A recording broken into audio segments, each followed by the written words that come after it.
Brought to you by V-Guard. Congress లో మాదిగలకు అన్యాయం జరుగుతోందన్నారు ఆ పార్టీ నేత మోత్కుపల్లి నరసింహులు. తమ జాతి హక్కు తమకు ఇవ్వడం లేదంటున్నారు. మాదిగలకు ఎన్ని టికెట్లు ఇచ్చారో చెప్పాలన్నారు. దీనికి సీఎం రేవంత్ బాధ్యత అన్నారు.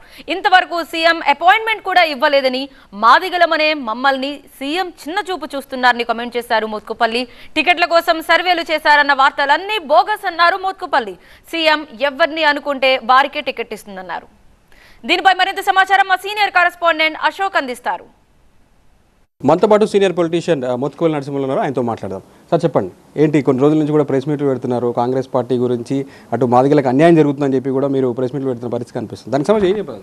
ఇప్పుడు నేను ఒక బరువెక్కిన హృదయంతో నేను మాట్లాడుతూ ఉన్నా, కానీ దురదృష్టం ఏంటంటే కేసీఆర్ని వద్దనుకొని కేసీఆర్ మాదిగలకు అన్యాయం చేసిండు, ఈసారి అతన్ని ఓడించాలి అనేది మాదిగల యొక్క నిర్ణయం.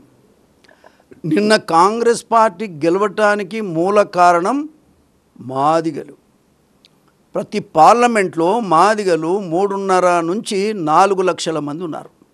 ఒక నియోజకవర్గానికి 30 నుంచి 40 వేల మంది మాదిగలు ఉన్నారు. చేరటమే కాదు, ఏమి ఇవ్వకపోయినా సపోర్ట్ చేసుకుంటూ వస్తున్నారు. నిన్న పార్లమెంటు కూడా నేను అప్లై చేశాను, రేవంత్ రెడ్డి గారికి చెప్పాను, ముఖ్యమంత్రి గారికి చెప్తే, అన్న నేను అందరితో మాట్లాడి నిర్ణయం చేయను, అందరితో ఏం మాట్లాడిండో నన్ను గురించి ప్రస్తావనే ఆయన తెలియదు. ఇవన్నీ ఏమి లేవండి, వద్దనుకుంటే సర్వే, కావాలనుకుంటే సర్వే లేదు, పాస్ లేదు, ఇదంతా బోగస్ మాటలు. ముఖ్యమంత్రి గారు ఏ వాడికి అనుకుంటే వాడికి టికెట్ వస్తుంది, వద్దనుకుంటే రాదు. ఇప్పుడున్న పరిస్థితి అయితే నేనేదో పార్టీ మారటానికి సిద్ధంగా లేదు. ఫస్టే చెప్తున్నా, నేనేదో పార్టీ మారటానికో కాంగ్రెస్ పార్టీని ఇబ్బందులు పెట్టడానికో కాదు. మా జాతి హక్కు మాకు ఇవ్వకపోతే 80 లక్షల మంది మాదిగలు ఉన్నారు. 80 లక్షల మంది మాదిగలు ఉన్నటువంటి మాదిగలు నిన్ను గెలిపించి అధికారంలో కూర్చుండబెడితే ఆ మాదిగల్ని అన్టచబుల్స్గా పక్కన పెట్టి, అంటరానులలాగా పక్కన పెట్టి వాళ్ళ సీట్లు ఇవ్వకుండా అవతలి పార్టీ వాళ్ళు బీజేపీ 2 ఇచ్చింది, అదేవిధంగా బీఆర్ఎస్ పార్టీ కూడా 2 ఇచ్చింది. మరి మనకేం పుట్టింది? మీరు పర్టికులర్గా ఎవరైనా కోట్ చేస్తున్నారా దీనివల్ల, వీళ్ళ వల్ల ఇలా అవుతుందని చెప్పి?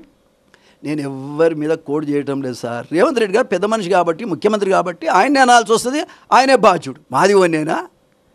నేను అడిగితే అపాయింట్మెంట్ ఇవ్వవు, కనీసం నాకు గుర్తింపే లేకుండా ఇవాళ చేయటం అంటే మంచిది కాదు. ఒక్కొక్క కుటుంబంలో ఇద్దరికి ఇస్తారు, ఒక కుటుంబం పంచుకుంటున్నారు అంతే. ఇప్పుడు నువ్వు చూడండి, ఉత్తమ్ కుమార్ రెడ్డి ఇంట్లో 2, కోమరెడ్డి ఇంట్లో 2, జానారెడ్డి ఇంట్లో 2, అది ఎవరు ఇంకా బట్టి విక్రమార్క ఇంట్లో 2, అదేవిధంగా వెంకటస్వామి ఇంట్లో 3.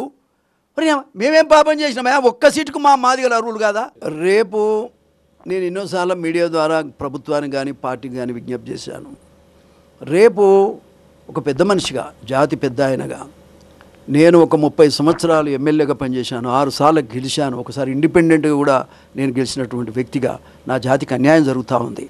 ఈ అన్యాయం అనేటువంటిది పార్టీ గుర్తించాలనేదే నా ఉద్దేశం తప్ప మరొకటి కాదు. అందుకే రేపు ఒక్కరోజు దీక్ష చేయాలని నేను అనుకుంటా ఉన్నా. రేపు ఉదయం 10 గంటల నుంచి సాయంత్రం 5 గంటల వరకు ఒక్కరోజు దీక్ష.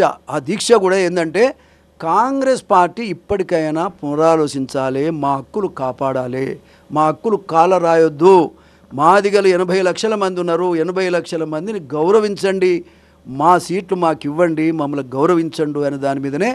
ఒక్క సీటు కూడా ఇవ్వకపోవటం వల్ల జాతి మొత్తం ఇవాళ కాంగ్రెస్ పార్టీకి వ్యతిరేకంగా ఉండేటువంటి అవకాశం ఉంది. ఇది మంచిది కాదు. నా పార్టీని నేను కాపాడుకోవాలి అనే ప్రయత్నంలోనే భాగమే ఈ దీక్ష. నాకు ఇప్పుడు కూడా చెప్తున్నాను, నాకు ఏమి ఇవ్వకపోయినా పర్వాలేదు, నా జాతికి ఇవ్వు, మాదిగోళ్ళకి ఇవ్వు. పసునూరు దయాకర్ వరంగల్ సిట్టింగ్ ఎంపీ ఏ పాపం చేసిండండి? ఆయనకి ఇవ్వచ్చు కదా, ఆయనకి ఇస్తే బ్రహ్మాండంగా ఉండేది కదా. ఆల్రెడీ ఉన్నాడు కాబట్టి అందరం నోరెత్తే పరిస్థితి కూడా లేదు. సామాజిక న్యాయం జరగట్లేదని చెప్పి, అలాగే మాదిగలకు మెయిన్గా తొక్కే ప్రయత్నం చేస్తానని చెప్పి ఇప్పుడు కూడా తేరుకోకపోతే ఖచ్చితంగా కాంగ్రెస్ పార్టీ మూల్యం చెల్లించుకోక తప్పదని చెప్తున్నారు Mothkupalli Narasimhulu. Cameraman Sampath, Ashok, TV9 Hyderabad. Brought to you by V-Guard.